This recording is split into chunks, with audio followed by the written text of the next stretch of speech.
So, the power of inclusiveness.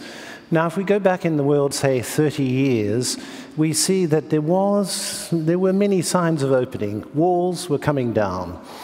Many initiatives were taken to open up the world, which I think brought many benefits. If we look around the world now, there are many signs of closure.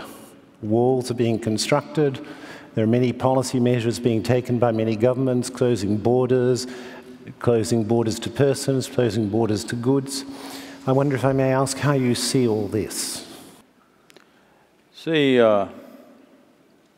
yes, it's true, you're seeing that as a global situation, but we need to understand this. Bringing down walls without bringing down economic disparity is not going to work.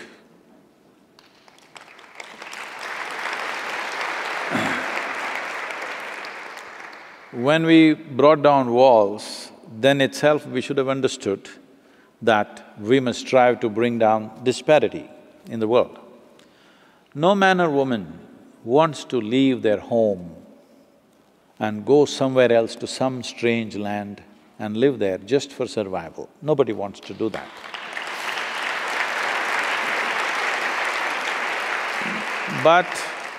But it is estimated that in the next decade, there could be about 1.7 to 1.8 billion people moving or migrating. When that many people start migrating, your wall is not going to work anyway.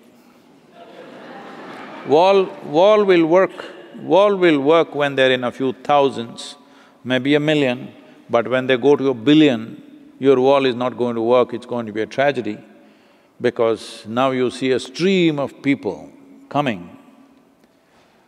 Well, can every nation just open up its borders and say, welcome, live on the streets? Not possible, yes?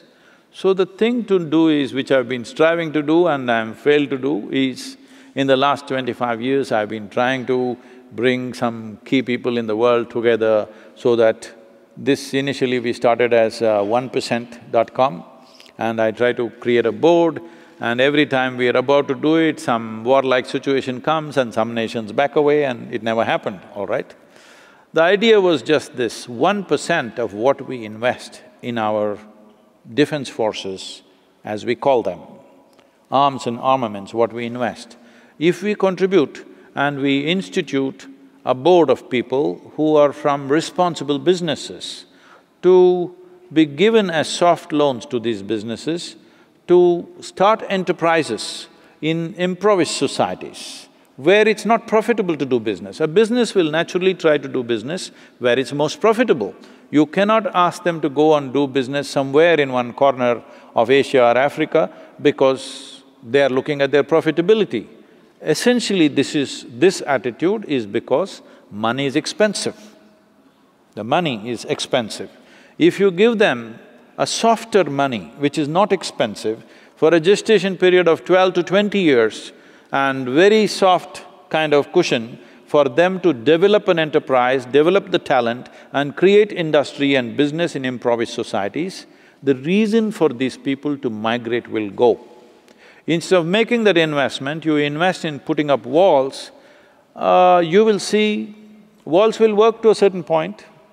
I'm not even saying it's wrong, because the sovereignty of a nation is essentially determined by the geographic borders. I'm not saying every nation can open up and let people inside, it's not possible to do that. But you will not be able to control it this way, nor is it very humane to do it that way.